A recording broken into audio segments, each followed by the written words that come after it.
سامعین و ناظرین و طالبات، السلام علیکم۔ آج ہم اردو تنقید کی ابتدا اور ارتقاء کے متعلق جانیں گے۔ جیسا کہ اردو تنقید کی ابتدا اور ارتقاء، اس کے تعارف کے متعلق، اردو زبان میں جب باقاعدہ شاعری شروع ہوئی تو اس کے شاعروں کے پیش نظر فارسی ادب کا پربہار چمن لہلہا رہا تھا۔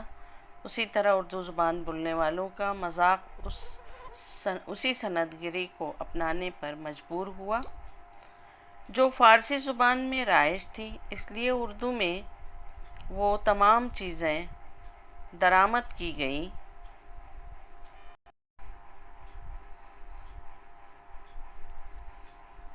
جو فارسی میں رائج تھی۔ اس نظریے کے تحت وہ فارسی کی نہ صرف بحریں بلکہ خیالات، تلمیحات، علامات بھی اردو میں استعمال کرنے لگے۔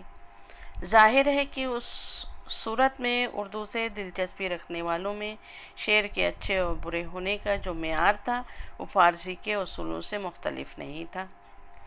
اب دیکھیں، سب سے پہلے ہم دیکھیں گے اردو تنقید کا پہلا دور۔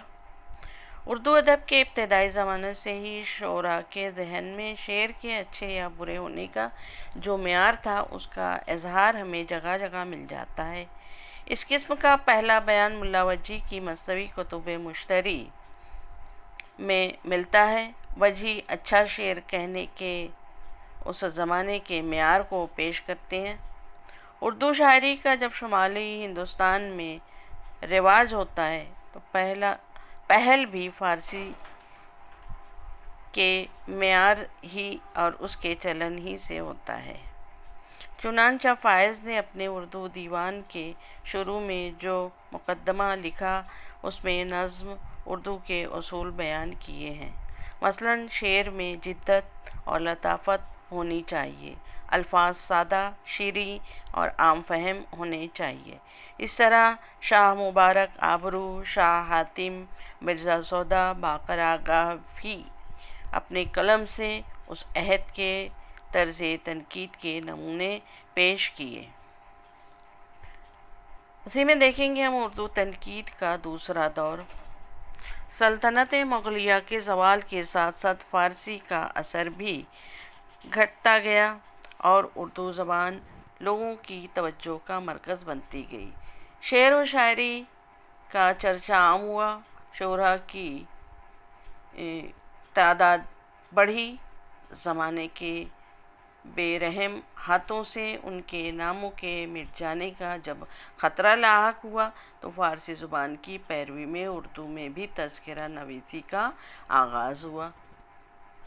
نکات الشعراء، جو کہ میر تقی میر کی ہے، اردو کا پہلا تذکرہ ہے جس سے نہ صرف ان کے دور کے شعراء کے حالات معلوم ہوتے ہیں بلکہ اس عہد کے ادبی رجحانات کا بھی اندازہ ہوتا ہے۔ میر کے علاوہ قائم کی مخزن نکات، جس کے معنی گہری بات ہے، میر حسن نے تذکرۃ الشعراء اور مصحفی نے تذکرہ نہاری مصحفی نے تذکرہ ہندی اور عقد ثریہ، لطیف علی بیگ نے گلزار ابراہیم اور گلشن ہند جیسے تذکرے لکھے۔ اس کے بعد تنقید کا تیسرا دور۔ ہندوستان میں دور بیداری کا آغاز ہوا۔ 1857 کے بعد یورپ اور خاص طور سے انگلستان سے تعلق قائم ہونے پر ہوا۔ اس تعلق نے زندگی کے ہر شعبے کو متاثر کیا۔ ہندوستانی ادب بھی اس انقلاب سے متاثر ہوا۔ اس طرح تنقید بھی متاثر ہوئی۔ مولانا محمد حسین آزاد، مولانا الطاف حسین حالی، مولانا شبلی نعمانی کے یہاں اس کا اثر شروع میں نظر آیا۔ مولانا آزاد اور مولانا حالی دونوں ادب اور خاص کر شاعری کو مادی تبدیلیوں سے وابستہ سمجھتے ہیں اور ادب کو زندگی کے سنوارنے اور بہتر بنانے کا آلہ سمجھتے ہیں۔ اس طرح تنقیدی نقطۂ نظر میں انقلاب آتا ہے اور شاعری سماجی شعور سے وابستہ ہو جاتی ہے۔ آزاد ارحالی کی کچھ مجبوریاں بھی ہیں۔ وہ مغرب سے متاثر ہونے کے باوجود بہت دور تک نہیں جاتے، بلکہ کچھ تو مغربی حصول تنقید سے ناواقفیت کی بنا پر اور کچھ تو خود معمولی اثرات سے آگے نہیں بڑھنا چاہتے تھے۔ مولانا شبلی نعمانی نے شاعری میں مضمون اور مواد کو زیادہ اہمیت نہیں دی۔ ان کے یہاں یہ اثر عربی علوم سے پیدا ہوا۔ حالی نے ادب کو زندگی کا آئینہ بنایا، ادب پر تنقید کو زندگی کی تنقید کہا۔ یہ تینوں نقاد عملی تنقید کی طرف بھی متوجہ ہوئے اور اپنے اپنے انداز میں انہوں نے مختلف شعراء کے کلام کا تجزیہ کیا۔ اس طرح ان لوگوں نے تنقید نگاری کے حدود کو وسیع کرنے میں بڑا کام انجام دیا۔ اس لیے کہا جاتا ہے کہ اردو تنقید کی ابتدا، شاندار ابتدا 19ویں صدی کے آخری حصے میں ہوئی۔ یہی زمانہ ہے کہ جب کہ ہندوستان کی دوسری زبانوں میں تنقید کی ابتدا ہوئی۔ یہ دور 1916 تک رہا۔ اس کے بعد اردو تنقید کا چوتھا دور 1916 کے بعد اردو کی ادبی دنیا میں زبردست تبدیلیاں رونما ہوئی۔ تنقید بھی ان تبدیلیوں سے متاثر ہوئی۔ تنقیدی سانچوں میں تنوع پیدا ہوتا ہے اور بہت سے تنقید نگار اور مصنفین اردو میں کہنا چاہیے پیدا ہوئے، جن میں امداد امام حسن، مولانا وحید الدین، سلیم پانی پتی، مہدی آفادی، حامد حسین قادری، عبدالماجد دریابادی، ڈاکٹر محی الدین قادری، سجاد انصاری، عبدالرحمن بجنوری، مولوی عبدالحق، رشید احمد صدیقی وغیرہ قابل ذکر ہیں۔ سچ تو یہ ہے کہ ان لوگوں کے کارناموں سے تنقید کے اصول کی فصاحت ہی نہیں ہوتی، بلکہ ایسے نئے اصول بھی مرتب ہوتے ہیں جو ادیبوں کی رہبری کرتے ہیں۔ تنقیدی ادب کا دائرہ اور زیادہ وسیع ہوتا ہے۔ تاریخی رجحان کی جھلکیاں مولوی عبدالحق کے یہاں ملتی ہے۔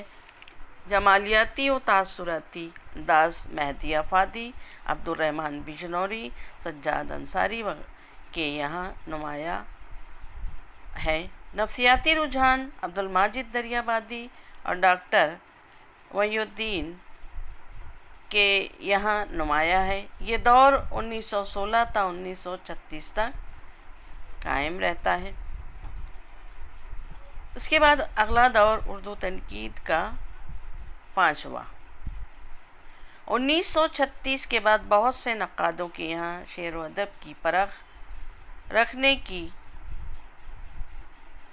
تحریک بدلتی ہوئی نظر آتی ہے، جو قدیم روایات سے اپنا رشتہ نہیں توڑتی، لیکن ادب کے مطابق پیدا ہونے والے ہر سوالات کے جوابات دینے کی کوشش کرتی ہے۔ اس دور میں ادبیات کے علاوہ تاریخی، نفسیاتی اور سماجی مسائل کی جستجو کی جانے لگی۔ گویا کسی نے کسی طرح سے تنقید کے اصول کو بنا کر پیش کیا جانے لگا، یہاں تک کہ اردو ادب کا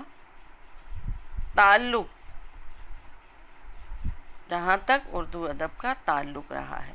اس وقت مارکسی مکتب خیال کے علاوہ کسی نقطۂ نظر نے واضح اور نمایاں شکل اختیار نہیں کی تھی۔ اسی زمانے میں انجمن ترقی پسند مصنفین کی بنیاد پڑی، پروگریسو رائٹرز ایسوسی ایشن جسے کہا جانے لگا۔ سجاد ظہیر، ڈاکٹر عبدالحلیم، پروفیسر احتشام حسین وغیرہ نے اپنی تحریروں میں تنقید کے مارکسی نظریے کو اپنا کر اردو ادب سے پیش کیا۔ ان لوگوں نے ادب اور زندگی کے سماجی اور طبقاتی رشتوں کو تسلیم کیا۔ ان نقادوں کے بعد مجنو گورکھپوری، فراق گورکھپوری، اختر حسین رائے پوری، عالم السرور، ممتاز حسین، عبادت بریلوی، ڈاکٹر محمد حسن، اختر انصاری، سردار جعفری، خلیل الرحمن اعظمی وغیرہ نے اس راستے کو اپنایا۔ یہ لوگ ادب کو زندگی کا عکس قرار دیتے ہیں۔ تنقید نگاروں کا ایک ایسا گروہ آج بھی نظر آتا ہے جو تنقید کی اس حیثیت کا منکر ہے، اور یہ گروہ آج بھی تنقید کو محض تشریح، محض تاثر، محض تنقید، تسکین ذوق اور محض حسن بیان جیسے ایسے نقاد بھی منظم نہیں ہیں، بلکہ اپنی انفرادی آزادی کے نام پر کبھی ایک طرف جھکتے ہیں، کبھی دوسری طرف کچھ ترقی پسند نظریات کی مخالفت پر کمر بستہ نظر آتے ہیں۔ ان نقادوں میں رشید احمد صدیقی، حسن عسکری، وزیر آغا، خورشید الاسلام کے نام قابل ذکر ہیں۔